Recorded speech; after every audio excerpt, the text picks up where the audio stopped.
pencher vers moi son oreille et je le chanterai toute ma vie.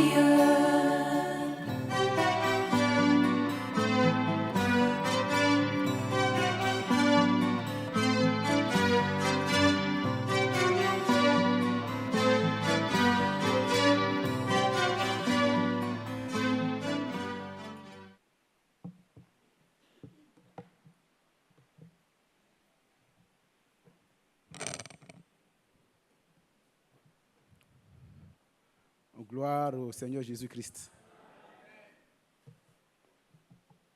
Frère Mathias, nous te faisons confiance. Parce que nous croyons que tu es un serviteur de Dieu et tu ne peux pas parler comme ça pour faire plaisir. C'est la vérité. Nous sommes heureux de ce que toute l'Église est mobilisée, que nos bien-aimés qui sont également à l'extérieur se soient mobilisés, que tous aient prié pour le frère. Le Seigneur est attentif à la prière des justes. Ces prières sont montées.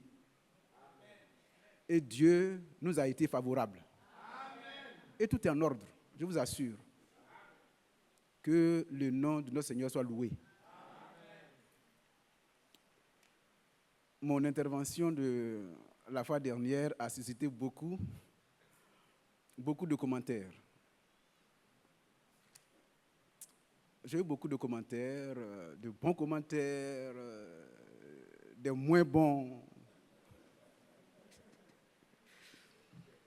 Oui, et puis des commentaires d'encouragement.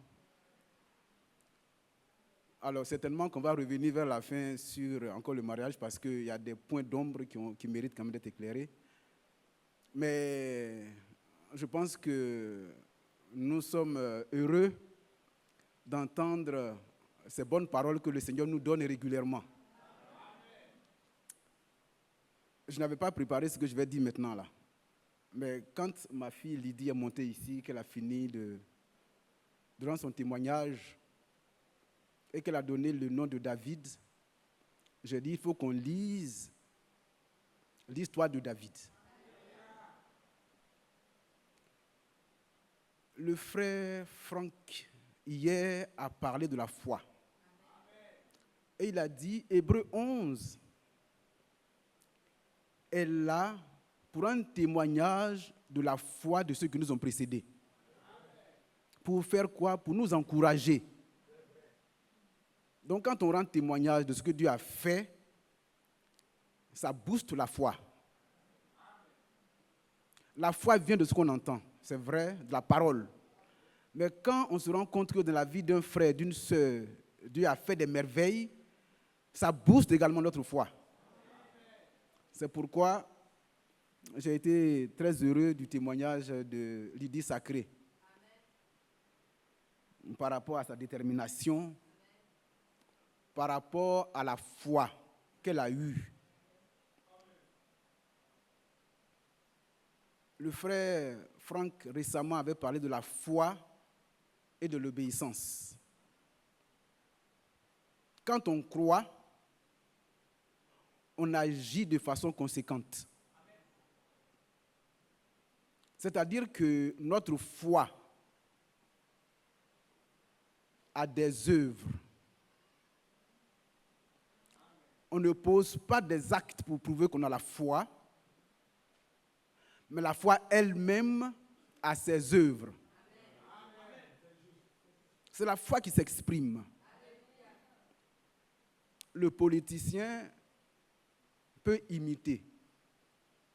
Le non-croyant peut imiter. Mais celui qui a la foi, il n'imite pas. Sa foi se manifeste et encourage les autres.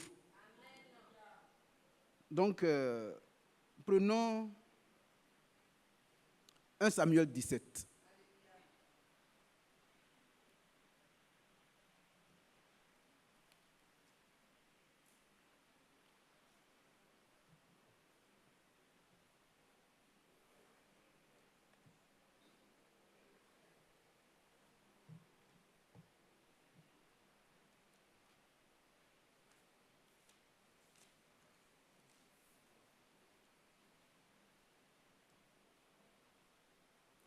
On va lire le verset 1 à 9.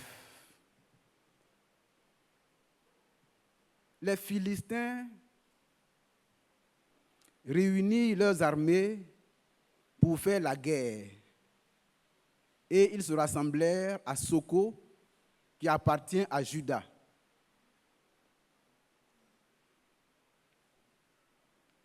Ils campèrent entre Soko et Azeka, à Éphès d'Amen.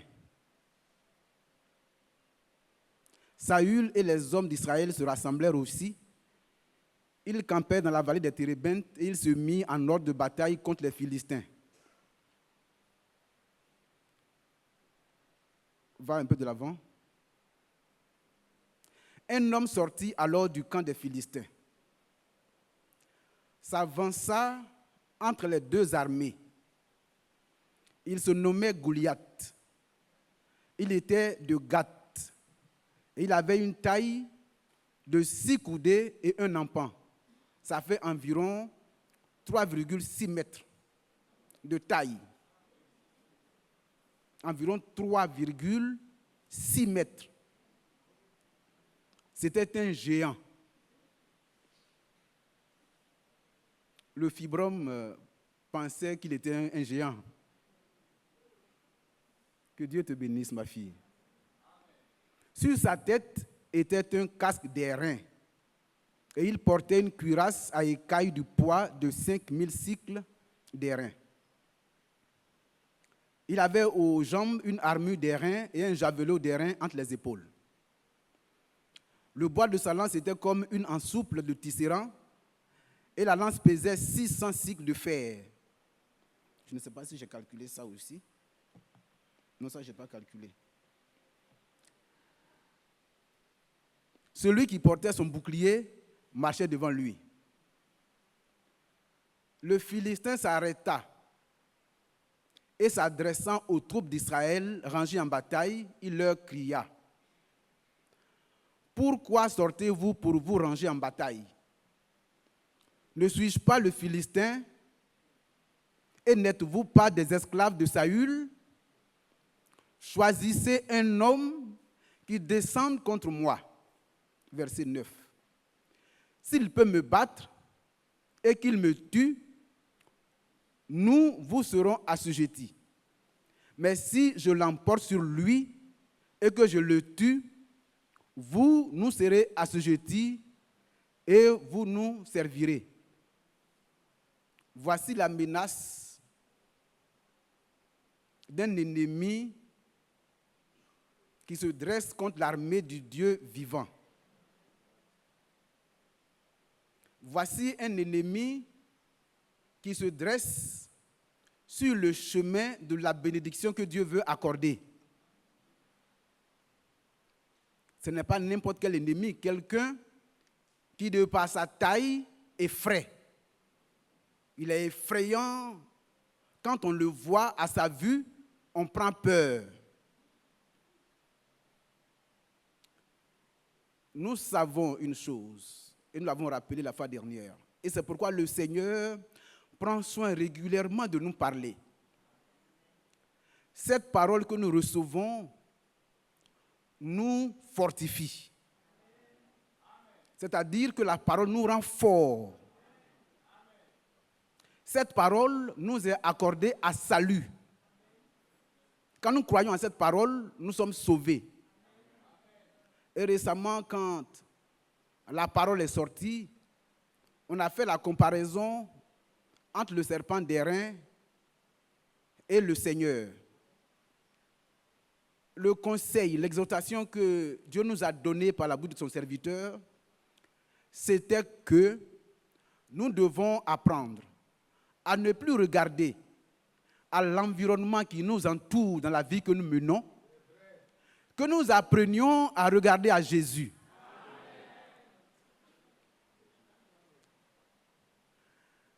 Goliath était effrayant. Allons au verset 11. Saül et tout Israël entendit ces paroles du Philistin et il fut effrayé et saisi d'une grande crainte. De quoi avaient-ils peur? Ils avaient peur de la taille de Goliath. Ils avaient peur de la corpulence de Goliath. Ils avaient peur du javelot de Goliath. Ils avaient peur de l'épée de Goliath. De la lance de Goliath. Il y a quelqu'un qui marchait et qui tenait la lance tellement ça devait peser.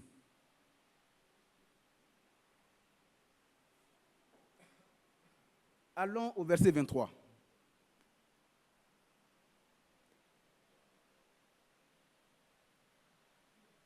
Avant le verset 23, non, le verset 17 d'abord. Isaïe, avant de parler de ça, tout à l'heure quand on a lu le verset 2, on dit Saül a rassemblé des hommes d'Israël. Ceux qui, selon le jugement des hommes, pouvaient défendre Israël. On les a sélectionnés. Ils ont été qualifiés d'hommes de guerre et on leur a dit, allez-y à la bataille. C'est eux qui ont été invités. Verset 17.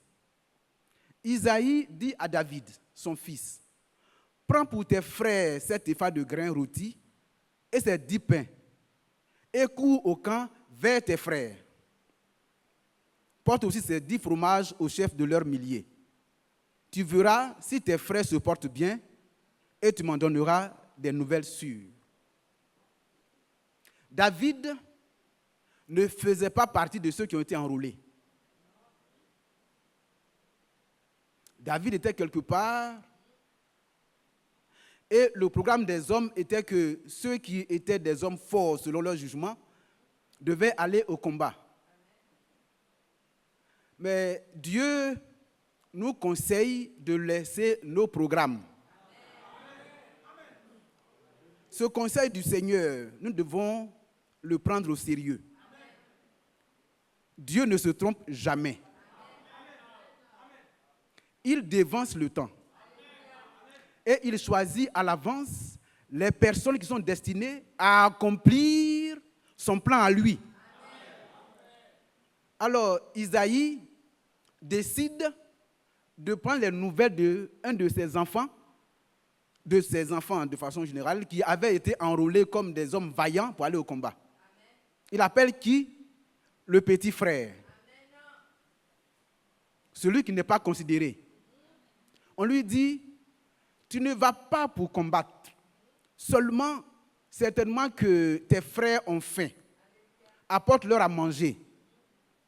Et puis, comme tu seras là-bas, tu seras informé de leur état de santé et tu vas retourner me donner l'information.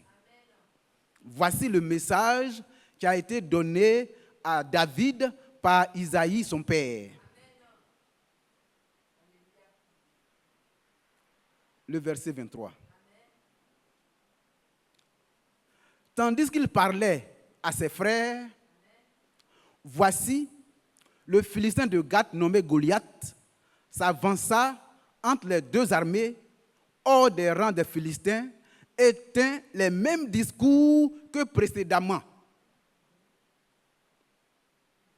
Et l'élu de Dieu les entendit. Le prédestiné les entendit. Soyons sensibles à ce que l'Esprit dit à l'Église. Nous savons que le Seigneur qui parle s'adresse à une élite. Cette élite ne s'est pas choisie, mais Dieu lui-même a sélectionné cette élite. Il les dispose pour le travail qu'il leur a destiné. Et à chaque moment, ce travail leur est communiqué comme une mission et il faut réaliser la mission. Au moment où il réalise la mission, il y a des gens qui peuvent aimer, vraiment, on sent que le Seigneur est avec lui. Pendant ce temps, il y a des gens qui vont se mettre de côté pour dire, mais est-ce qu'il pense que c'est lui seul? Dieu soit loué. Notre Dieu est un Dieu fidèle. Et vous avez été sélectionnés par le Seigneur. Pourquoi? Si on va rapidement dans Éphésiens 1, verset 3, on va revenir, allons-y rapidement. Paul, à qui Dieu a révélé ces choses, est tellement heureux qu'il s'exclame, qu'il loue le Seigneur. Il est heureux de ce que Dieu lui a révélé. Il dit, béni soit Dieu.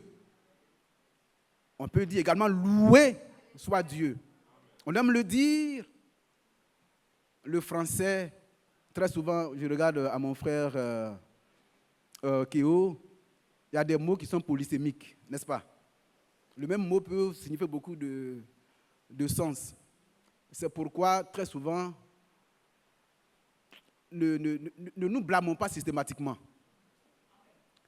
Laissez chacun être imprégné de ce que Dieu a dit et qu'il obéisse. Béni soit Dieu le Père de notre Seigneur Jésus-Christ, qui nous a bénis de toutes sortes de bénédictions spirituelles dans les lieux célestes en Christ. Ça, c'est Paul qui s'exclame. Pourquoi? Au verset 4. En lui, Dieu nous a élus avant la fondation du monde pour que nous soyons saints et irréprochables devant lui, nous ayant prédestinés dans son amour à être ses enfants d'adoption par Jésus-Christ, selon le bon plaisir de sa volonté, à la louange de la gloire de sa grâce, qu'il nous a accordée en son bien-aimé. Amen. Donc Dieu vous a élus dès avant la fondation du monde pour que vous soyez saints et impeccables, c'est-à-dire sans péché, pour pouvoir prendre part à l'enlèvement. C'est son projet. Et donc, il va travailler à ce que son objectif soit atteint. L'objectif concernant notre fille Lydie, c'était que Dieu honore sa foi. Il y a des choses qu'elle n'a pas dites. Combien de fois les médecins et l'entourage avaient souhaité qu'une césarienne ait lieu? La date a été programmée. L'ordonnance a été prescrite. Tous les éléments avaient été prescrits. C'est comme Goliath. Revenons maintenant à Goliath.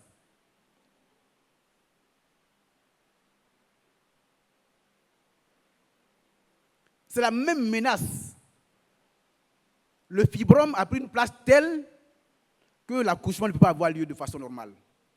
Je prends plaisir à insister sur ça pour nous aider. Parce que quand Dieu veut faire quelque chose, nous l'avons vu avec Zacharie 3. Le Seigneur, à ce moment-là, voulait bénir son serviteur Élie. Mais Satan, connaissant l'objectif du Seigneur à ce niveau-là, qu'est-ce qu'il s'est fait? Il est venu instruire le Seigneur. En quoi faisant?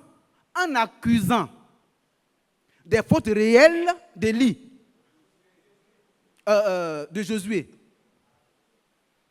Accusé. Non, regardez, Seigneur, c'est vrai que tu as l'intention de le bénir.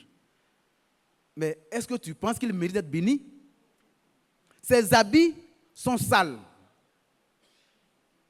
Il n'est pas digne. C'est vrai que tu peux penser à un autre. Mais Élie, non. Il n'est pas digne. Mais le Seigneur dit que l'Éternel te réprime. Élie n'est-il pas un tison tiré du feu? Chacun de vous est un tison que Dieu a tiré du feu pour l'objectif qui s'est assigné.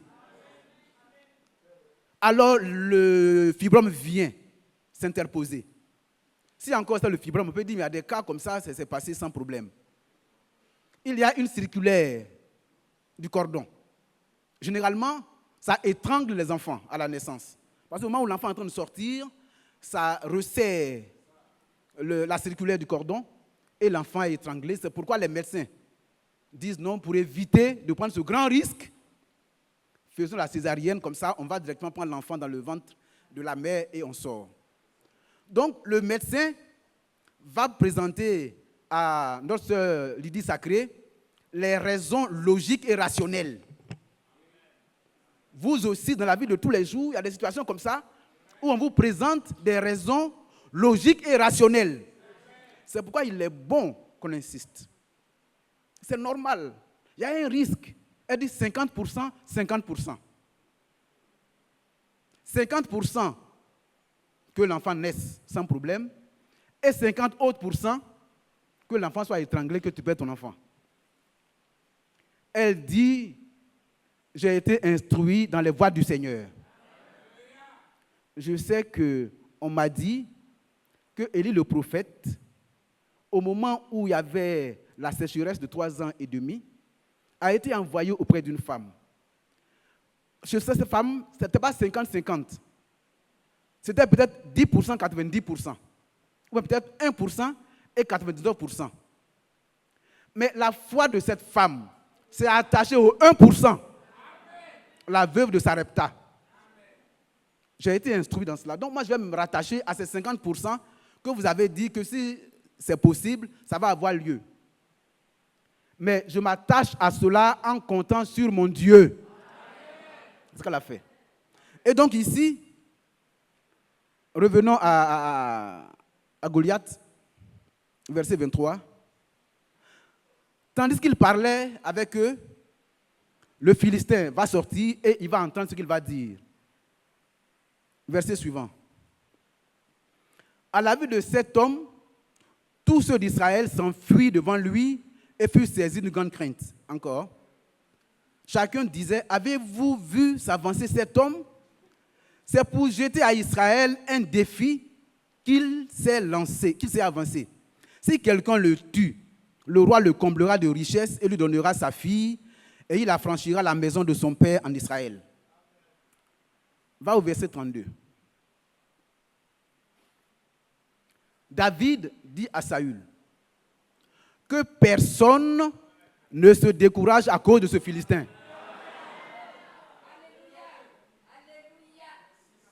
Imagine ton problème. Imagine ta situation. Tu as été abandonné certainement. Ici, le Seigneur dit que personne d'entre nous ne se décourage. Souvenez-vous de la prédication du frère Isaac le 28 décembre. Quand Josaphat était en proie à la difficulté, il a dit quoi? Confiez-vous en l'Éternel et vous serez affermis. C'est le même Dieu qui s'occupe des siens de cette façon. Et ici, il nous dit, par la bouche de David, qui était en train de parler à Saül, que personne ne se décourage à cause de ce Philistin.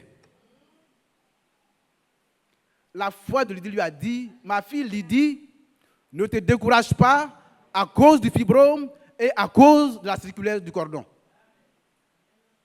Certainement, les médecins lui ont mis la pression. Les sages-femmes ont dû lui mettre la pression. Certainement que d'autres personnes ont dû mettre la pression. On a pu la traiter de têtue, de toutes sortes de choses. Mais elle est folle. Excusez-moi, je mets ça en parenthèse pour pouvoir dire autre chose en lien avec ça. Mais le chrétien paraît très souvent fou. Quand vous prenez position pour le Seigneur, souvent on dit, mais il est fou cet homme. Nous préférons cette folie du Seigneur. Mais on lui dit qu'elle a un risque. Après avoir porté un enfant pendant 9 mois, que l'enfant va mourir. Et puis, elle s'entête. Soyons entêtés pour le Seigneur et pour sa parole. Prenons toujours position pour le Seigneur. Je nous encourage. Tout à l'heure, je vais parler un peu de notre position et comment est-ce que partout où nous sommes, nous devons faire valoir cette position. Partout où nous sommes. Quand on dit que nous sommes au stade de la préparation personnelle finale, le Seigneur nous dit par la bouche de son serviteur, il faudrait que chacun de nous puisse faire sa propre expérience. Il dit, au niveau de la foi, aussi longtemps que pour une situation donnée, vous avez 1% de possibilité, on se dit, oh, est-ce que vraiment c'est la foi? C'est quand il n'y a plus de pourcentage de possibilités. On se dit, ce n'est pas possible. C'est là qu'il faut tenir. Parce qu'à ce moment-là, le monde entier va se dresser contre vous. Ce n'est pas logique, ce n'est pas rationnel. On va dire mais. Comment se fait-il que toi, malgré ça, tu tiens? Lorsque le Seigneur se sera glorifié dans cette situation, plusieurs vont donner leur vie au Seigneur. C'est ça qui nous manque. C'est pourquoi je dis, souvent, il vaut mieux qu'on soit fou pour le Seigneur. Que personne ne se décourage à cause de ce Philistin. Ton serviteur ira se battre avec lui. Continue. Saül dit à David, tu ne peux pas aller te battre avec ce Philistin car tu es un enfant. Il est un homme de guerre dès sa jeunesse. Pardon, faites-moi venir ce que le Seigneur a dit à Jérémie. Quand le Seigneur a commencé à s'adresser à Jérémie, Jérémie a dit, oh, je suis un enfant. Il dit, ne dis pas, je suis un enfant. Pouvez-vous me trouver ça, s'il vous plaît? Ne dis pas cela.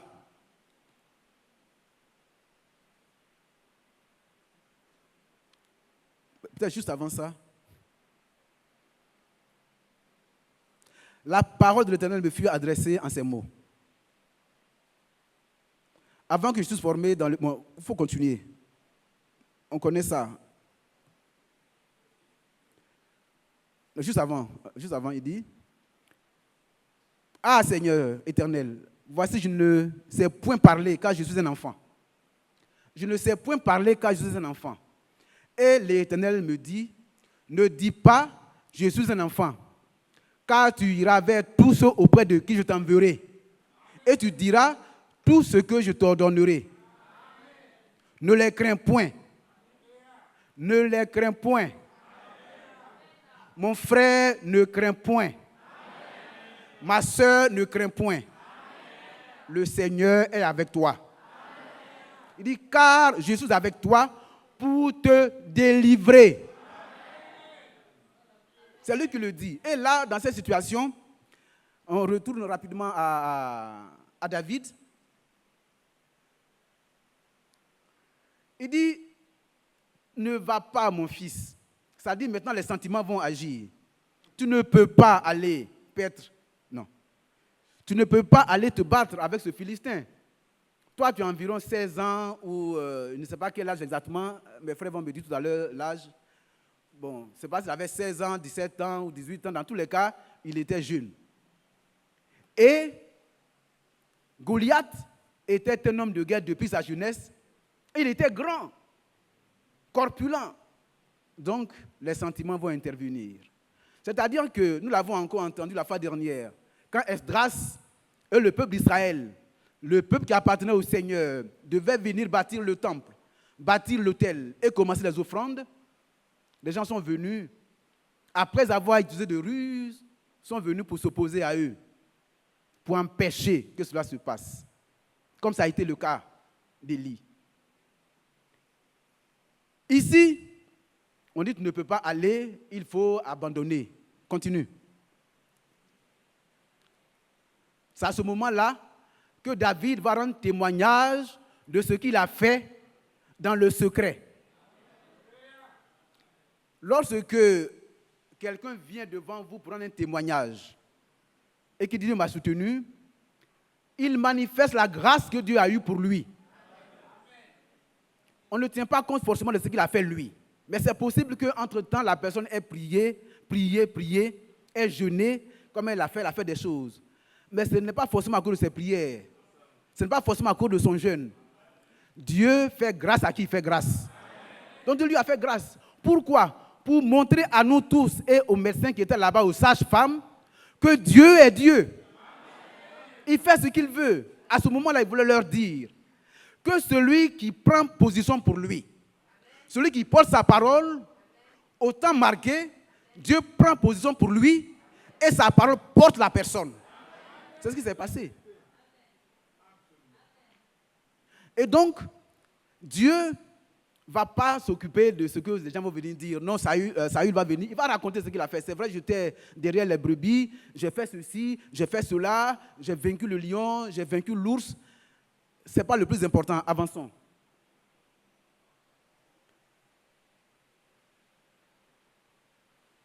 Continue.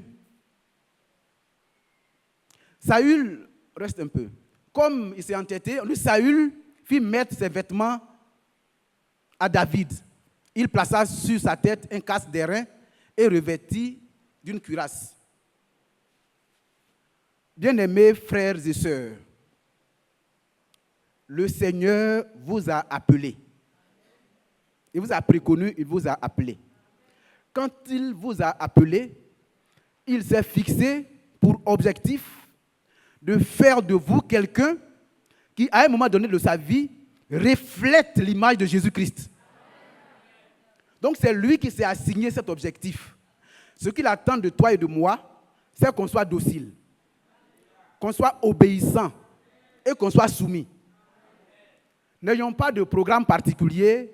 Dieu a déjà établi son programme. Elle va le faire. Et donc, Saül va mettre sur lui, sur David, des habits. Ne faites pas comme les autres. À la fois dernière, quand je disais que moi je suis court. J'ai ma façon de parler. Je ne suis pas éloquent comme mes frères qui sont là. Ils ont leur façon de faire. Je ne veux pas faire comme eux. Je fais comme Dieu me pousse à faire. Priez pour moi pour que, en faisant ce que Dieu me pousse à faire, je sois trouvé intègre et fidèle à sa parole. C'est tout. Le frère Branham n'avait pas de doctorat comme moi, mais je ne peux même pas arriver à la cheville du frère Branham.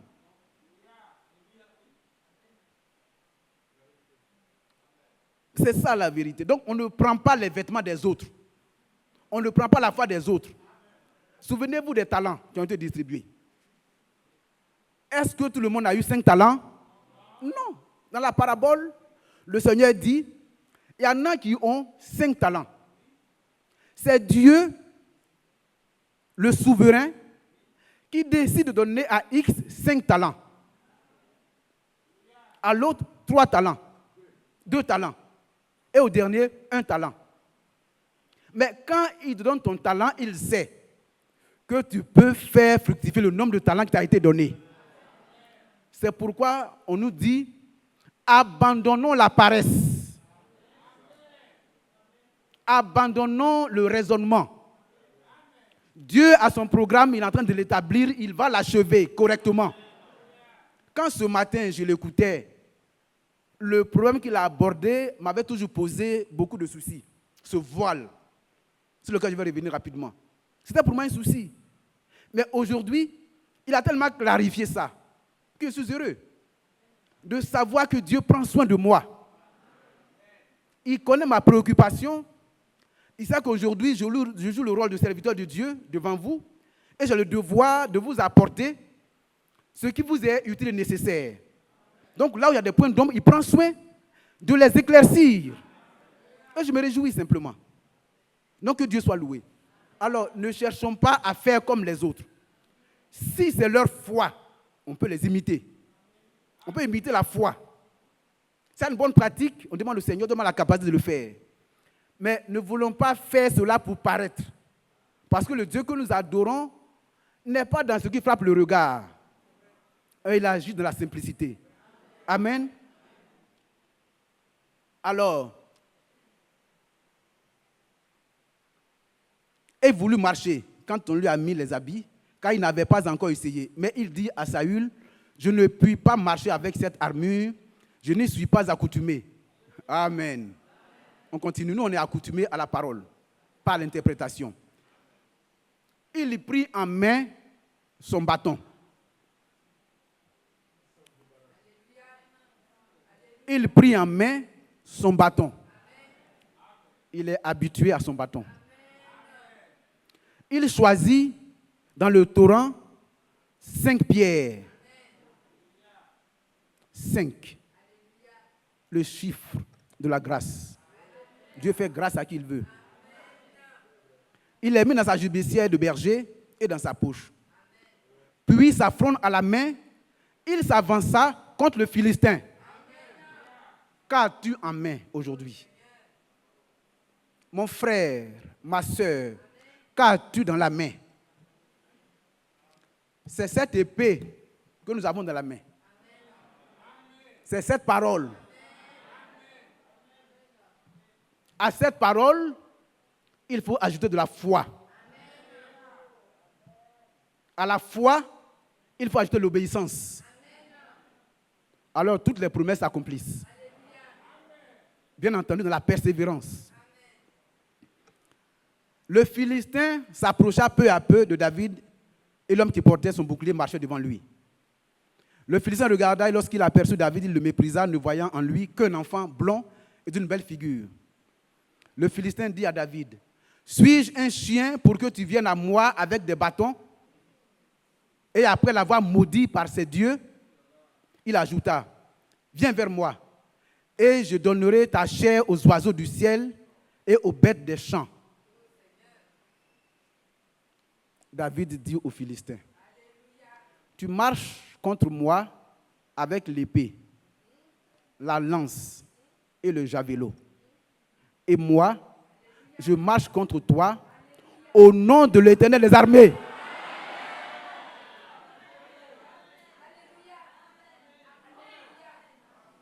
Dieu est vivant.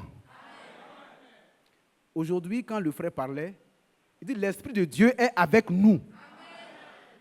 Souvent, quand on le dit, il y a des gens qui disent, oh, ils sont prétentieux. Nous ne sommes pas prétentieux. Dieu est avec nous. Il y a beaucoup de faiblesses dans l'Église. Mais les faiblesses n'enlèvent pas la présence de Dieu dans un homme.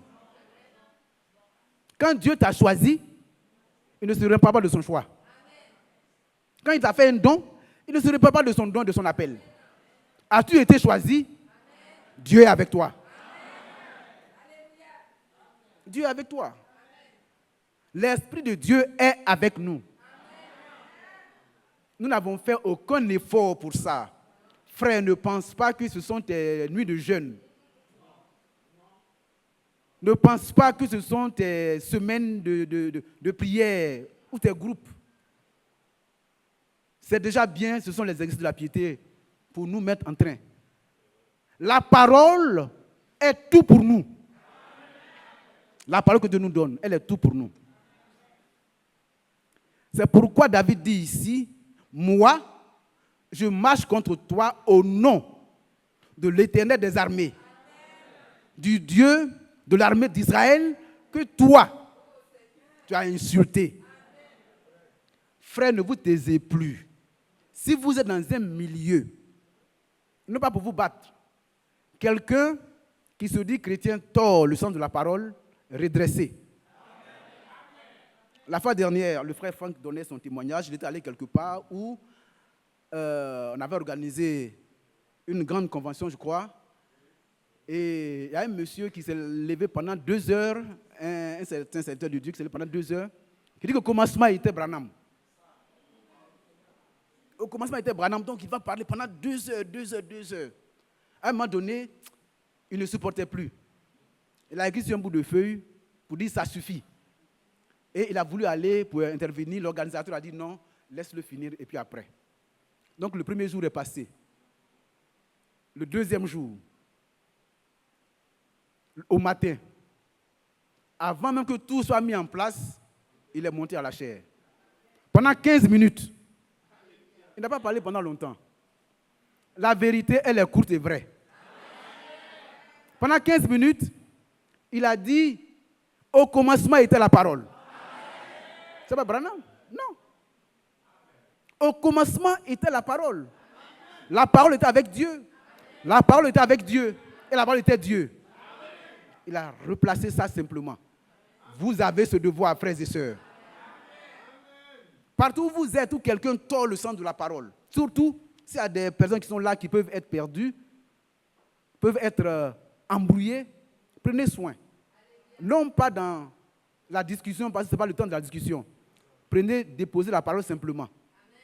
Quand vous avez déposé la parole, c'est comme le laboureur qui a défriché son champ et puis il a mis son grain. C'est suffisant pour vous. Le Seigneur va se charger de faire pleuvoir sur le grain. Le Seigneur va se charger de faire lever le soleil sur le grain. Il va donner la force à ce grain de germer. Donc cet homme qui a entendu la vérité, quand le Seigneur le visitera, il va dire, oui, la fois dernière, tel frère avait dit la vérité. Non, c'est la même chose. Le frère s'est levé Et il a tout redressé. C'est la vie que nous devons mener, frère. Une vie de victoire. Alors, il a insulté Dieu. Aujourd'hui, maintenant, il parle. Aujourd'hui, l'Éternel te livrera entre mes mains. Je t'abattrai et je te couperai la tête. Aujourd'hui, je donnerai les cadavres du camp des Philistins aux oiseaux du ciel et aux animaux de la terre. Et toute la terre saura qu'Israël a un Dieu. Que tous ceux qui sont encore en train de contester reconnaissent que l'église d'Abidjan a un Dieu. Non pas par prétention. C'est pourquoi chacun doit s'appliquer à sa préparation personnelle finale.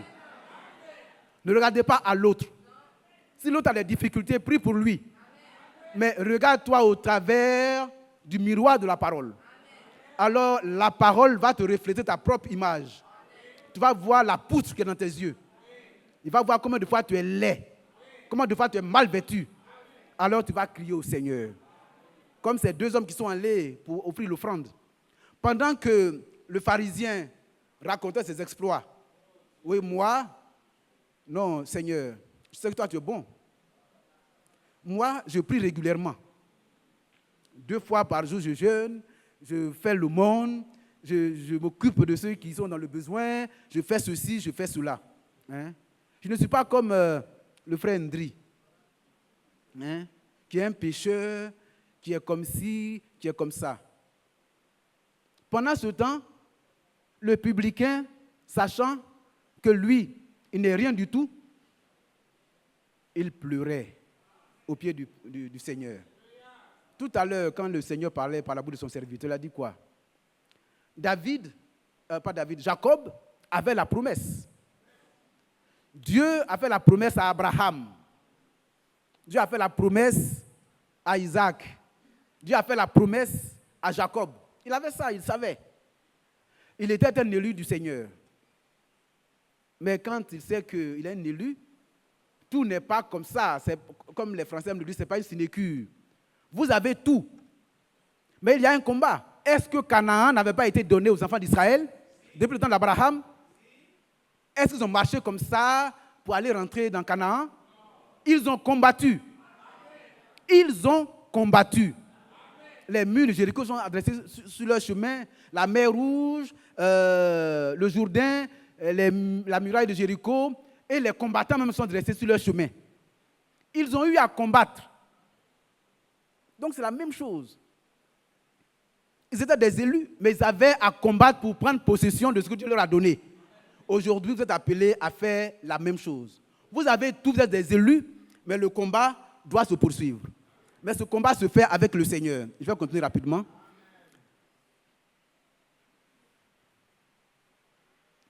Et aujourd'hui, je veux qu'on sache que chacun de nous se met dans ce combat-là pour lui-même. Si vous combattez pour vous-même, vous serez chacun un tison allumé. Chacun un tison.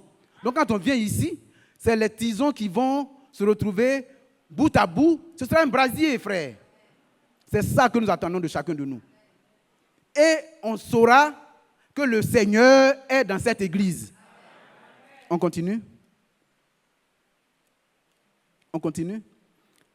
Et toute cette multitude saura que ce n'est ni par l'épée, ni par la lance que l'Éternel sauve, car la victoire appartient à l'Éternel. Et il vous livre entre nos mains. Et alors si on continue, on va se rendre compte qu'il va vaincre Goliath, va lui couper la tête, et puis ce sera vraiment la manifestation de la gloire du Seigneur. Le verset 50.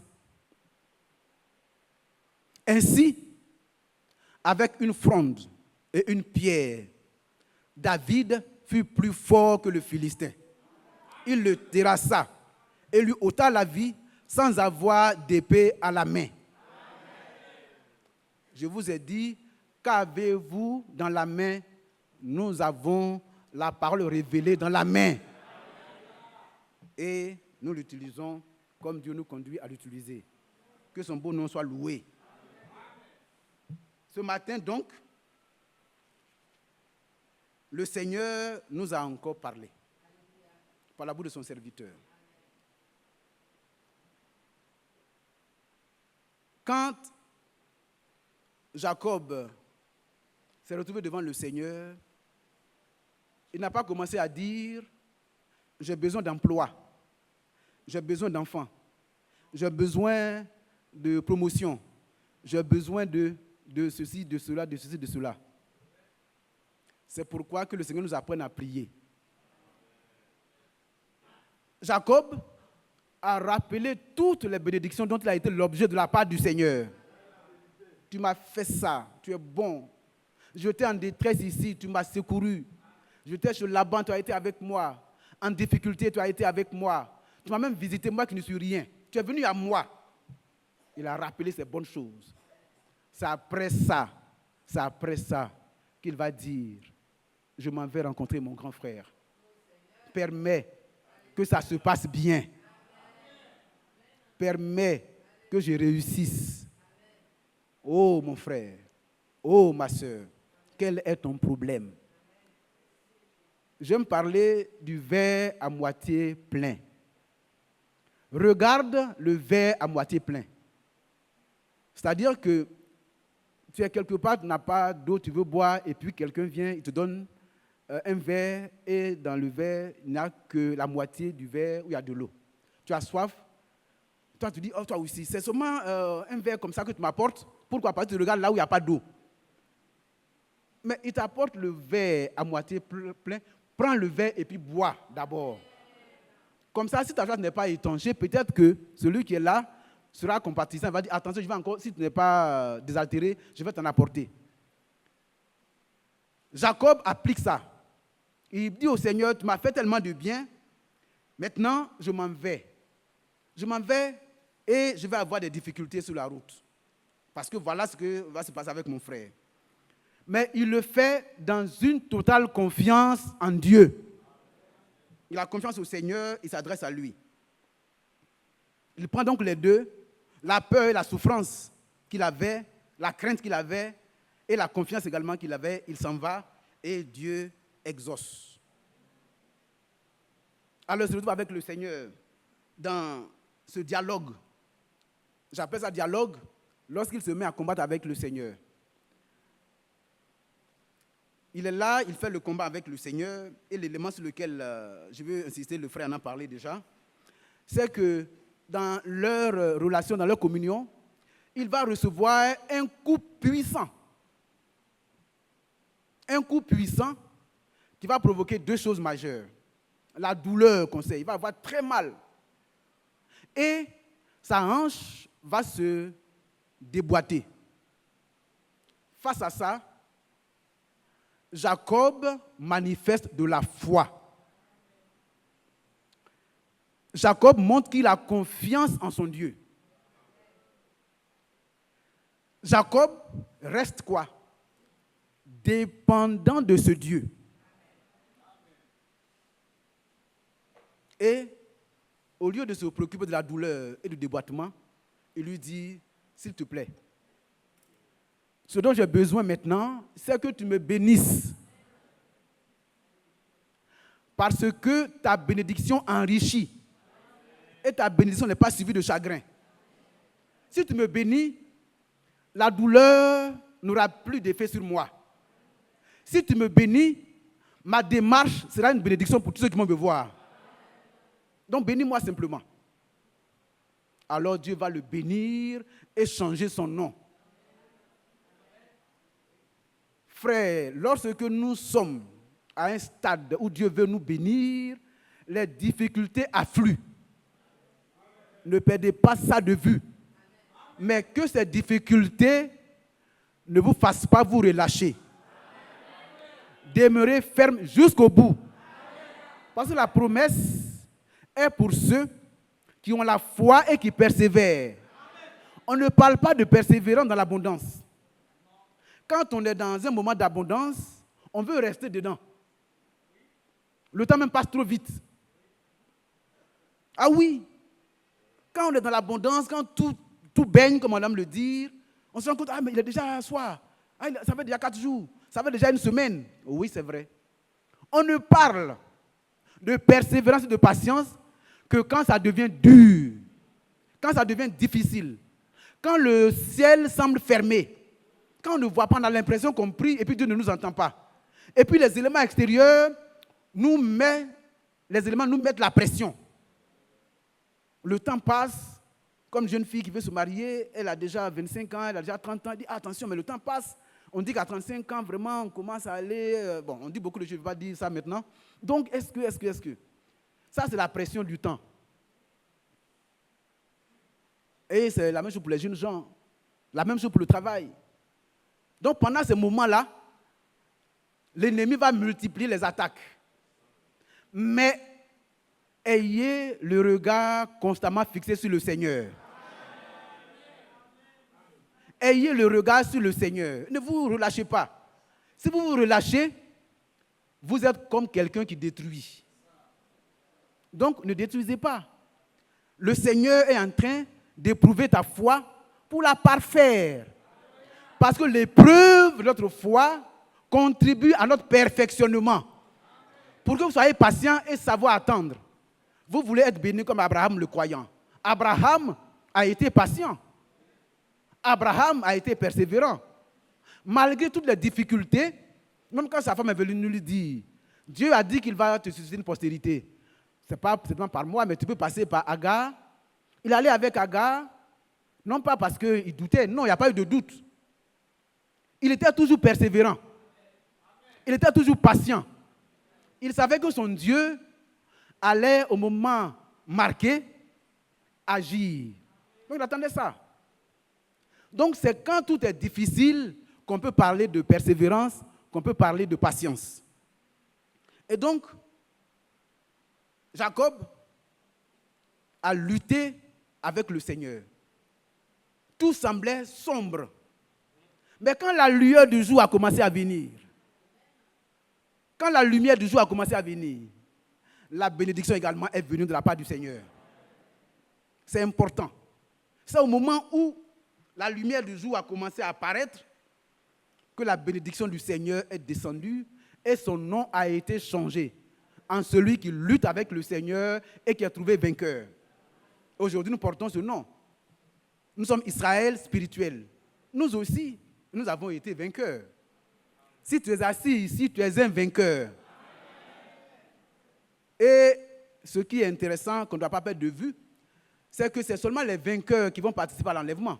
Parce que quand vous prenez les 7 âges de l'Église, à chaque fois, il est dit, à celui qui vaincra. À celui qui vaincra.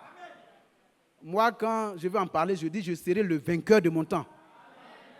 Si je suis le vainqueur de mon temps, toi également, tu dis la même chose. Alors, si nous tous, nous avons la même chose, que nous nous tenons dans cette position, Dieu agira certainement. Et nous serons les vainqueurs. Donc, Jacob était un vainqueur, et cela a été prouvé, etc. Alors, quand il a cité Moïse,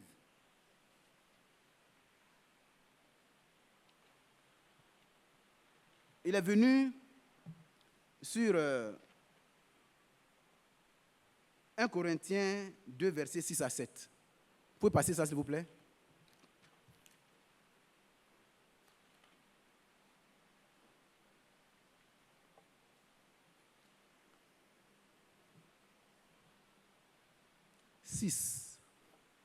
Cependant, c'est une sagesse que nous prêchons parmi les parfaits, sagesse qui n'est pas de ce siècle, ni des chefs de ce siècle qui vont être anéantis.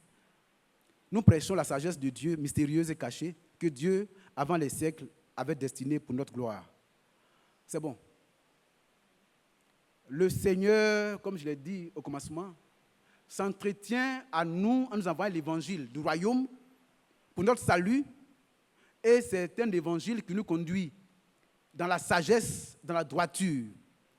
Parce que nous sommes destinés. Cette sagesse-là, Dieu ne l'a pas envoyée comme ça. C'est une sagesse qui fait partie de l'histoire du salut. Dieu a prédestiné cette sagesse pour qu'au temps marqué, la sagesse soit manifestée. Mais elle n'est pas manifestée pour tout le monde. Cette sagesse est destinée aux prédestinés. Et quand nous avons lu Éphésiens 1, verset 4, on dit que vous avez été prédestinés. Quand on a lu également, la fois dernière, Romains 8, verset 29, vous avez été prédestinés. C'est parce que vous avez été prédestinés que vous comprenez la sagesse enseignée par les bouches mandatées que vous recevez. C'est aussi simple que ça. Donc, cette sagesse-là, il faut la comprendre.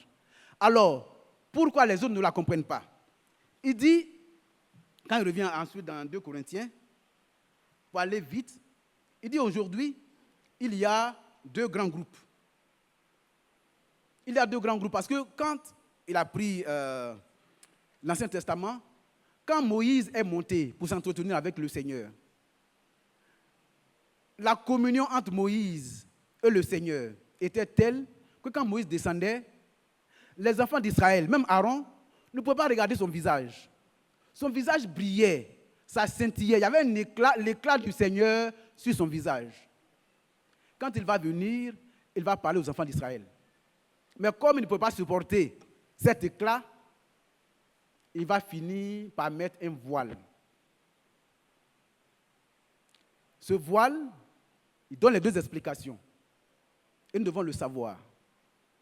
Pour les enfants d'Israël, ils ont, pendant un moment, été voilés. C'est-à-dire le voile qui est sur le visage de Moïse fait qu'ils n'ont pas accès à cette sagesse que Dieu donne.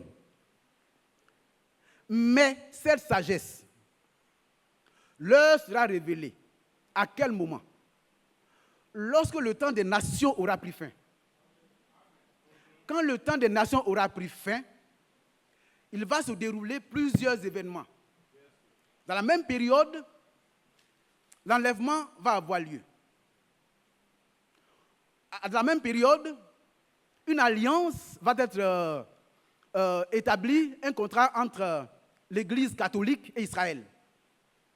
Dans la même période, le Seigneur va envoyer les 2 témoins. Dans la même période, Satan va être précipité. Donc, il y a beaucoup d'événements sur lesquels on pourra, quand le frère va parler des choses comme ça, on pourra rentrer dans les détails. Aujourd'hui, je veux vous dire pour les 2 témoins. Dans la même période, les 2 témoins vont venir. Les 2 témoins, par la description de leur ministère, ressemblent à Moïse et à Élie. Ces 2 témoins vont venir pour apporter le message. À qui? À Israël. C'est à ce moment-là qu'ils vont avoir accès à cette sagesse. Amen. Parce que le voile dont il a été fait mention de Moïse sera levé. Sinon, aujourd'hui, ils vont bien lire les mêmes choses que vous lisez. Mais le voile est sur eux. C'est pourquoi eux, ils restent au niveau de la Pentateuque. Ils lisent les prophètes, ils lisent les livres de Moïse. Ils ne comprennent pas. Pour eux, ils sont encore en train d'attendre le Messie. Mais quand les 2 témoins auront rendu témoignage, alors le voile va être ôté. Ils vont reconnaître le Seigneur, celui qu'ils ont percé. Et ils vont pleurer amèrement. C'est ça la parole concernant les enfants. Et à ce moment-là, 144 000 Juifs seront sauvés. À raison de 12 000 par tribu. C'est ce qui nous a déposé. Donc ce voile pour Israël, voilà comment ça va se passer. Que Dieu soit loué. Ça, c'est la première partie. Pour la deuxième partie, c'est nous. C'est l'Église de façon générale. Ce voile est encore là. En sorte que les gens lisent les mêmes épîtres, ils lisent les évangiles, ils lisent, mais le voile est sur leurs yeux. Alors ils l'interprètent. Ils se donnent une foule de docteurs pour que ces docteurs-là leur disent ce qu'ils veulent entendre. Et ils sont heureux et ils marchent dedans. Mais ce voile doit être ôté. Mais à quel moment? C'est quand Christ vient et puis l'ôte cela. C'est en Christ seulement que le voile est ôté. C'est pourquoi si vous recevez le Seigneur, qu'il vient en vous, lui-même il va ôter. Et la révélation vous est accordée. Parce qu'à ce moment-là, ce qui était voilé, ce qui était caché, est dévoilé. Comme le frère nous l'a expliqué, le frère Franck lui-même, il a pris un mouchoir, il a caché la chose, et puis après, il fait le dévoilement. C'est en Christ que pour l'Église du Nouveau Testament, c'est en Christ que le voile de Moïse est levé. C'est tout. Donc voici les 2 choses. Et ça, il a pris soin de nous l'expliquer. Et moi, quand je l'entends, je suis heureux parce que je dis, mais attention, j'ai pas à cette manne spirituelle qui est réservée aux élus. Les autres ne comprennent pas. La manne, quand elle descendait, chacun devait prendre la manne pour sa famille. Ceux qui devaient pouvoir manger, ça ne prend pas plus. Il devait finir de manger. Et le matin, c'était consumé. Mais si la manne restait, ça s'infectait le jour suivant.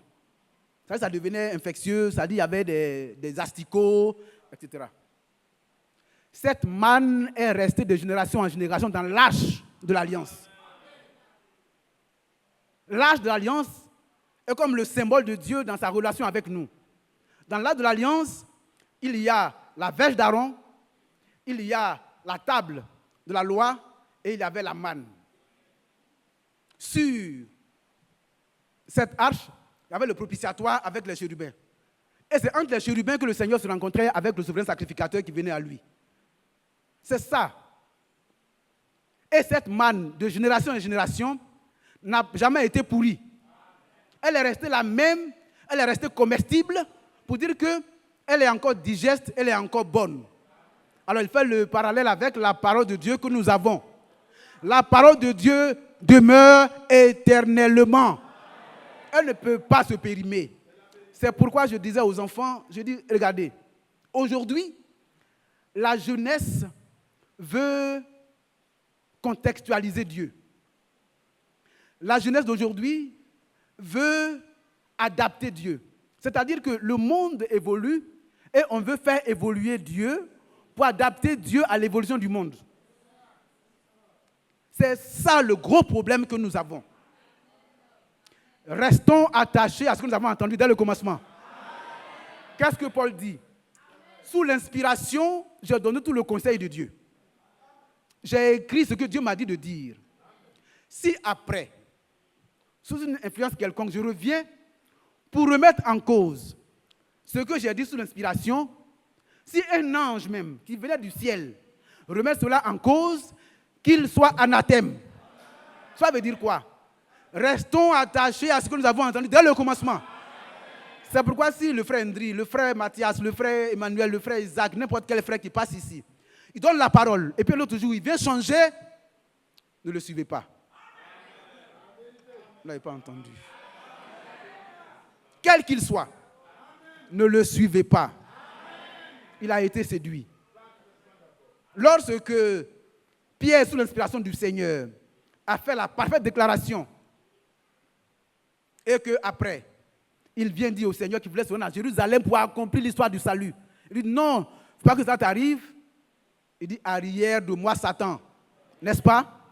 Quand Jean et Jacques, alors que les Samaritains s'étaient opposés au Seigneur pour l'empêcher de faire ce qu'il devait faire, ils ont dit mais Seigneur, laisse-nous, on va commander le feu pour que ça les brûle. Il dit vous ne savez pas de quel esprit vous êtes animés. Frères, nous devons rester attachés à ce que nous avons entendu dès le commencement. C'est ça qui est la vérité. La parole de Dieu ne varie pas. Elle demeure la même éternellement. Parce que le Dieu est le même hier, aujourd'hui, éternellement. Donc, mes jeunes frères, mes jeunes sœurs, arrêtez de faire évoluer Dieu. Le Dieu que nous adorons ne fait l'homme d'aucune variation. Il est le même. Donc, c'est le gros problème que nous avons. Nous voulons faire évoluer Dieu pour l'adapter à notre temps. Non. Dieu est le même. S'il est archaïque, il est archaïque pour les prédestinés. Et nous, on reste comme ça, dans notre archaïsme. Pour qu'on soit identifié comme tel. Si nous voulons évoluer, nous allons faire des erreurs. Il y a d'autres petites choses que je viens vous le dire, mais rapidement, j'ai dit que j'ai été interrogé sur beaucoup de choses concernant le mariage. Il y a eu beaucoup de commentaires, mais je redis ceci. Je n'ai pas touché les sœurs hier quand je parlais. Je n'ai touché que les frères. Je dis aux frères, je ne vais pas rapidement, j'allais sur les sœurs. Les frères, si le moment est venu pour vous d'avoir une sœur, n'allez pas vers la sœur. Si le moment est venu pour vous, sentez le désir d'avoir une compagne, n'allez pas vers la sœur. La sœur a été séparée de vous pour un temps. Parce qu'elle était en vous. Comme Ève était en Adam. Le Seigneur l'a éloignée pour un temps. Quand le moment va venir, demandez au Seigneur. Il va vous l'amener. Donc, adressez-vous au Seigneur et le Seigneur vous éclairera. Quand vous avez été éclairé, quand vous êtes convaincu, vous allez vers votre père pour lui dire, papa, je pense que le temps est venu pour moi de me marier et Dieu m'a fait grâce, il m'a montré telle sœur. Comme tu es convaincu, tu n'as pas de doute. Papa peut poser des questions, papa peut être réticent, mais toi, ce n'est pas papa qui t'a dit, c'est Dieu. Lui ne ment pas. Donc tu es tranquille. Alors, après vous venez dire aux serviteurs de Dieu comme des témoins. Tu es dans une église, tu ne peux pas aller comme ça. Donc tu dis aux témoins. Donc lui, eux, ils vont prier pour vous, ils vont examiner la chose et puis ils vont vous accompagner. Et alors, le processus va se mettre en route jusqu'à la fin. On va lire Ecclésiaste 5. Ecclésiaste 5. Ecclésiaste 5, verset 4.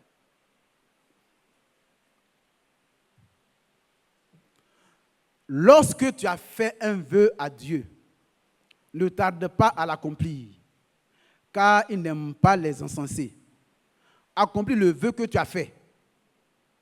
Mieux vaut pour toi ne point faire de vœu que d'en faire un et de ne pas l'accomplir.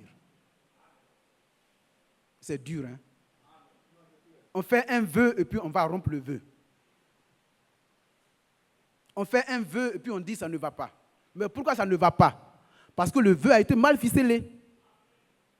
Parce que tu as pris tes yeux et tu as cherché celle qui te convient. Tu as pris ton cœur et tu as cherché celle qui te convient. Dans ton propre raisonnement, dans ta logique, et puis tu choisis. Mais Dieu n'est pas dedans. Donc vous allez, et puis ça se casse. Ou alors tu es assis dans l'église, hier, la fois dernière on l'a lu, tu te rends compte que tu es un peu vieux, et alors qu'est-ce que tu fais? Tu dis, bon, attention, dans mon service, il y a une jeune fille ou il y a un jeune homme qui me plaît bien, je vais essayer de lui faire la cour. De façon très subtile. Tu fais la cour, et puis la cour commence à dire, mais allons à l'église. Hein? Moi, je veux que tu viennes à l'église. Mais en fait, ton objectif, c'est que tu l'aies pour conjoint. Allons à l'église, allons à l'église, allons à l'église. Tu l'invites une fois, 2 fois, 3e fois, tu viens voir les anciens. Ah, on dirait, tu fais le tour rapidement à ton papa. Ah, d'abord, tu dis à ton papa avant de l'inviter à l'église. Puisque ça est dans ton cœur. Donc, tu vas, tu l'invites à l'église, 3 jours, 3 séances après, tu vas dire à ton papa, tu viens dire aux anciens, je veux cette sœur-là, c'est ma femme. Frère, ouais, tu te trompes toi-même. On dit c'est en cela que Salomon a péché. Et voulez-vous rendre coupable d'un si grand crime en vous alliant des étrangères? C'est Dieu qui le dit. Donc, ne cherchons pas à convertir dans le but de prendre la personne comme conjoint. Rendez témoignage. Rendez témoignage. Pas des témoignages motivés. Pour dire que ça, je le fais à dessein. Non, rendez témoignage. Ça, c'est normal. Donc, arrêtez ça. Que ce soit les frères, que ce soit les sœurs, arrêtez ça. Dieu se soucie de vous. Autant parquer, il fera en sorte que vous soyez heureuses. Et vous soyez heureux. Et donc, arrêtez ça. Pour les jeunes frères, vous arrêtez ça. Donc, priez jusqu'à ce que ça ait lieu. Quand ça a lieu, quand tu as donné ta parole, il y a une alliance entre toi et la sœur. Quand la sœur finit par répondre oui, il y a une alliance entre vous deux. Quand les parents vont aussi, lors de ce qu'on appelle sur nous ici, d'or, tout ce qu'on peut imaginer, c'est l'alliance toujours entre les deux familles. On appelle ça mariage coutumier. Mais ce n'est pas encore le mariage. J'ai cité Marc 18, verset 18. On peut aller ailleurs, Marc également en parle. Quand le Seigneur a remis les clés du royaume entre les mains de Pierre, il dit ce que tu vas lier sur la terre sera lié au ciel. Et ce que tu vas délier sera également délié au ciel. De même, quand vous avez fait toute cette démarche, il faut que le Seigneur, par la bouche de ses serviteurs, prie pour vous, pour sceller définitivement le mariage. Ce n'est pas nous qui marions, mais nous scellons devant le Seigneur. Nous prions pour la bénédiction. Ce lien qui a été entre le frère et la sœur dans les échanges de vœux, qui a été également entre les parents dans les échanges de vœux, est concrétisé à l'église, où on prie pour eux. On me dira, mais si les serviteurs de Dieu sont allés les accompagner, alors ils sont libres. Non, c'est dans l'église, on vient, on prie pour vous. C'est dans l'église, on vient et on prie pour vous. Si vous avez des questions, vous pouvez toujours me la poser, on peut en discuter. Comme je disais à un frère, je dis, frère, moi je suis ouvert par la grâce de Dieu. Si je me suis trompé, je vais venir ici pour dire, frère, sur ça, je n'étais pas suffisamment éclairé, j'ai été éclairé, voilà la vérité, et puis on va avancer avec. Mais j'ai le devoir de vous dire la vérité telle que je la comprends en m'appuyant sur la parole, et je crois que l'Esprit de Dieu me conduit également. Donc, je dis aux frères, ne soyez même pas gênés. Nous avons été formés. Dans la formation, nous, en notre temps, on parlait de l'esprit critique. C'était quand on était en première. En première, on commençait à faire les dissertations, etc. On vous apprenait à comparer deux choses. Ce qui est la thèse et ce qui est contre la thèse. C'est-à-dire ce que vous pensez être vrai et ce qui peut être non vrai. Vous échangez là-dessus. Ça veut dire que je peux dire quelque chose pour ne pas comprendre. Mais je suis à l'aise, frère. L'apôtre Paul dit ceci. Nous tous qui sommes des parfaits dans le Seigneur, nous devons avoir la même pensée pour considérer la parole telle qu'elle nous est donnée. Mais si en quelques points, vous êtes d'un autre avis, Paul ne le dit pas parmi des imparfaits. C'est-à-dire que parmi les parfaits, sur des questions, il peut y avoir des divergences momentanées. Mais comme ils sont sincères, Dieu va les éclairer. Il n'y a pas d'animosité, frère. Ça veut dire aux frères, ne soyez pas gênés. Dans la courtoisie, venez poser les problèmes à discuter. Pourquoi? Je vais dire que j'ai la science infuse. Je sais tout. Non. L'Esprit de Dieu, lui, il a la science infuse. Amen. Mais comme je suis un homme, à des moments, je peux être en train de dire un commentaire humain. Même le frère Branham, quand il prononce le ainsi dit le Seigneur, ça ne manque jamais. En revanche, il a dit des choses qui ne se sont pas accomplies, il y a des choses qui n'étaient pas vraies. Parce que l'homme était en train de parler. Il a lui-même à se reprendre sur des déclarations. Donc soyez libres, frères. Ce que je dis, c'est valable pour tous les frères qui sont derrière moi. On n'est pas fermé. Seulement, venez dans un bon esprit. J'insiste, venez dans un bon esprit. Il y a des esprits contestataires, des esprits moqueurs, des esprits qui cherchent la petite bête. Eux, ils ont leur travail. Sachez que vous êtes au service de Satan. C'est lui l'accusateur de nos frères. Donc vous travaillez avec lui.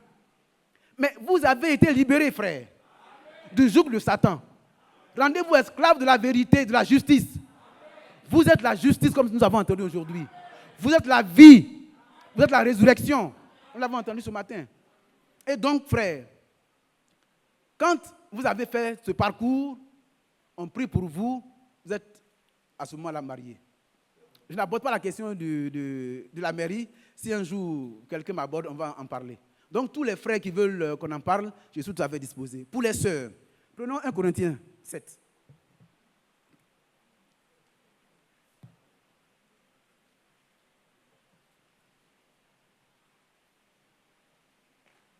Allons au verset 34. 7. 1 Corinthiens 7, verset 34. On ne va pas tout lire, il y a beaucoup de choses qu'on peut lire, mais je préfère aller rapidement, parce qu'il est pratiquement là, je vais terminer à 30. Je voyage tout à l'heure, donc... il est dit, il y a de même une différence entre la femme et la vierge. Celle qui n'est pas mariée s'inquiète des choses du Seigneur, afin d'être sainte de corps et d'esprit. Et celle qui est mariée s'inquiète des choses du monde, des moyens de plaire à son mari. Je dis cela dans votre intérêt. Ce n'est pas pour vous prendre au piège. C'est pour vous porter à ce qui est bienséant et propre à vous attacher au Seigneur sans distraction. Mes sœurs, mes enfants, que Dieu nous bénisse. Aimons le Seigneur. Celui qui aime le Seigneur est aimé de Dieu. Si vous l'aimez, il va vous donner ce que votre cœur désire. Parce que vous allez être totalement soumise au Seigneur. Comme le Seigneur connaît votre préoccupation, il va s'occuper de vous. On dit ici, celles qui ne sont pas mariées, qu'est-ce qu'elles font? Celles qui ne sont pas mariées, ramène s'il te plaît, le 34. Celle qui n'est pas mariée, c'est toi qui n'es pas encore marié. Celle qui n'est pas mariée s'inquiète des choses du Seigneur afin d'être sainte de corps et d'esprit pour que le Seigneur se penche sur son cas. Ça dit, cherche à plaire au Seigneur, ma soeur.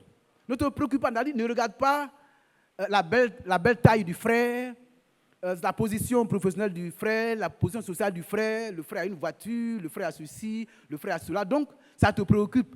Et puis toi-même, tu fais ton calcul. Non, je pense que ce frère-là pourrait me convenir. Parce que moi, je suis à tel niveau, donc je pense que lui, il pourrait me convenir. Ma soeur, tu fais fausse route. Ma soeur, tu fais fausse route. Le Seigneur connaît ton problème. C'est difficile, mais il connaît ton problème. Si tu l'aimes, le Seigneur il t'aime déjà. Donc, il va te prouver qu'il t'aime. Lisons Romains 8, verset 32. Rapidement, avant ça, et puis, Romains 8, verset 32. Romains 8, verset 32. Il dit, lui, qui n'a point épargné son propre fils, mais qu'il a livré pour nous tous. Comment? Il y a un prédicateur qui dit aïe. Ou bien, il y a un cri qu'il pousse là. Nous, on n'est pas des tribuns. Mais c'est pour dire que, tu vois, mais comment Dieu ne nous donnera-t-il pas aussi toutes choses avec Jésus?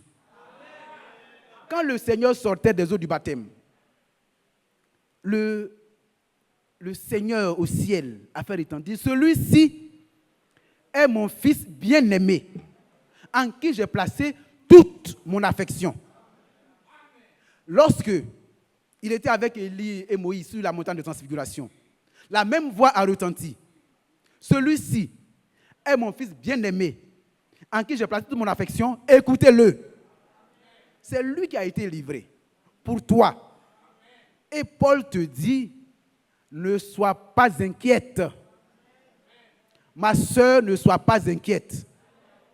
Fais connaître tes préoccupations d'aimer Dieu à Dieu dans la prière, dans la supplication. Il va te visiter. Comme je l'ai dit une fois ici, quand je prêchais pour les mariés, tu n'as pas fait vœu de célibat. Le Seigneur va répondre à ta préoccupation. Ne sois pas préoccupé. Voilà. Celles qui sont mariées, elles vont savoir comment est-ce que mon mari, quand il sort, là, est-ce qu'il est bien habillé? Est-ce que mon mari, il a mangé? Est-ce que mon mari est ceci? Les sœurs qui sont mariées savent. Elles se préoccupent beaucoup de leur mari. Nous, les hommes, nous savons. Hein, souvent même, on dit, oh, mais elles exagèrent un peu. Mais bon, c'est leur travail. Hein? Oh, tu n'es pas bien habillé. Est-ce que toi, même, tu n'es pas sorti comme ça? Est-ce que... Ça, c'est leur travail. Mais toi, tu cherches à plaire au Seigneur. Donc, c'est ce que je voudrais vous dire, mes sœurs. Et je continue un peu. Le verset 36. La relation entre les parents et leurs enfants. Quand je dis ça, mes filles ont crié. Si quelqu'un regarde comme déshonorant pour sa fille de dépasser l'âge nubile et comme nécessaire de la marier, qu'il fasse ce qu'il veut. Il ne pêche point qu'on se marie. Mais celui qui a pris une ferme résolution, sans contrainte, et avec l'exercice de sa propre volonté, et qui a décidé en son cœur de garder sa fille vierge, celui-là fait bien. Ainsi, la conclusion, qui a fait que les enfants ont crié, ainsi, celui qui marie sa fille fait bien. C'est bien, il fait bien. Mais celui qui ne la marie pas fait mieux. Amen. Il dit, ah, papa. Mais ce n'est pas moi qui le dis. Mais attention, allons-y dans Nombre 30. Allons dans Nombre 30. Celui qui dit, je ne marie pas ma fille, il fait mieux. Ah bien et puis mieux. Mieux, ça dit que, bon, vraiment quoi. Prenons Nombre 30. Nombre 30 et puis on va terminer. Nombre 30.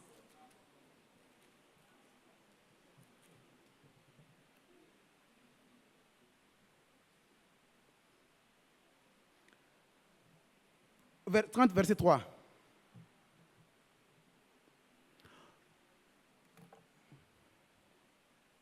Bon, peut-être on commence au verset 1 rapidement, comme ça. Moïse parla aux enfants d'Israël, voici ce que l'Éternel ordonne. Verset 2. Lorsqu'un homme fera un vœu à l'Éternel ou un serment pour se lier par un engagement, il ne violera point sa parole. Il agira selon tout ce qui est sorti de sa bouche. Verset 2.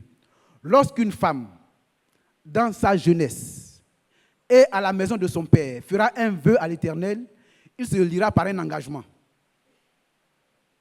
Et que son père aura connaissance du vœu qu'elle a fait et de l'engagement par lequel elle s'est liée. Si son père garde le silence envers elle, tout vœu qu'elle aura fait sera valable. Et tout engagement par lequel elle se sera liée sera valable. Mais, si son père la désapprouve le jour où il en a connaissance, tous ses vœux et tous les engagements par lesquels elle se sera liée n'auront aucune valeur.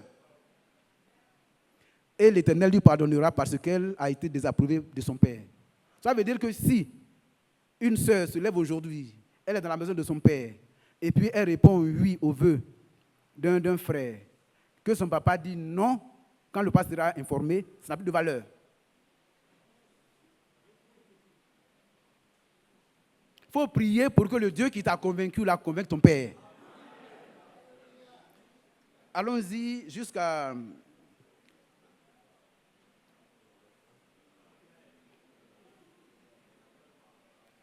au verset 11. Au verset 11. Voilà. Lorsqu'une femme dans la maison de son mari fera des vœux ou se liera par un serment, continue, et que son mari en aura connaissance, les sœurs mariées, s'il garde le silence avec elle et ne la désapprouve pas, tous ses vœux seront valables. Et tous les engagements par lesquels elle se sera liée seront valables. Mais, si son mari les annule le jour où il en a connaissance, tout vœu et tout engagement sorti de ses lèvres n'auront aucune valeur. Son mari les a annulés et l'Éternel lui pardonnera. Amen. Verset 17. Bon, après on dit le mari peut ratifier comme il peut annuler. Telles sont les lois que l'Éternel prescrivit à Moïse entre un mari et sa femme, entre un père et sa fille, lorsqu'elle est dans sa jeunesse et à la maison de son père. Frères et sœurs, nous sommes des privilégiés. Nous sommes des prédestinés. Nous sommes des élus et nous allons pour être enlevés.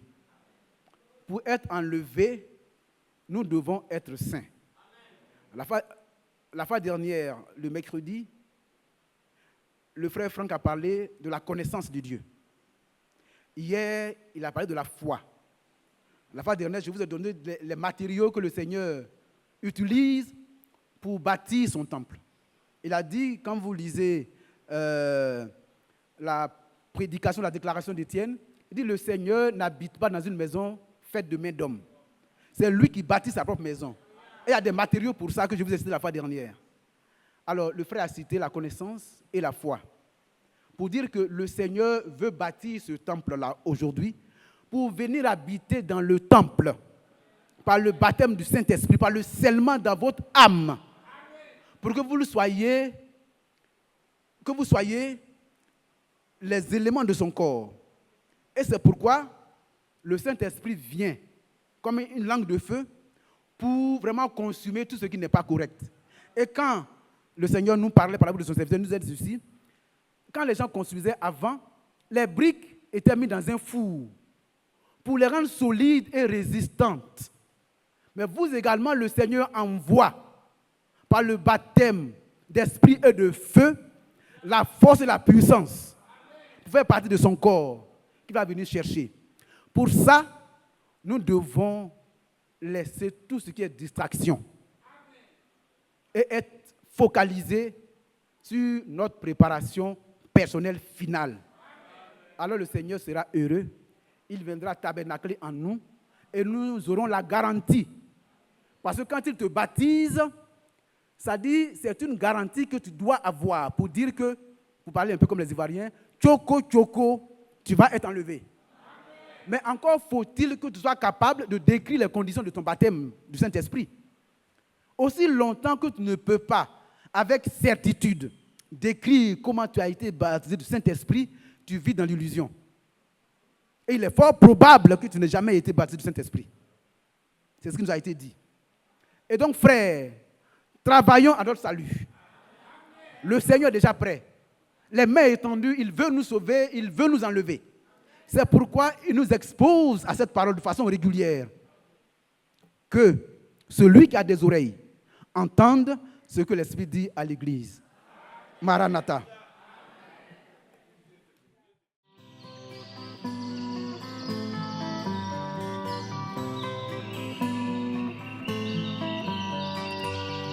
J'aime l'Éternel, car il entend ma voix. Il a penché vers moi son oreille, et je le chanterai toute ma vie.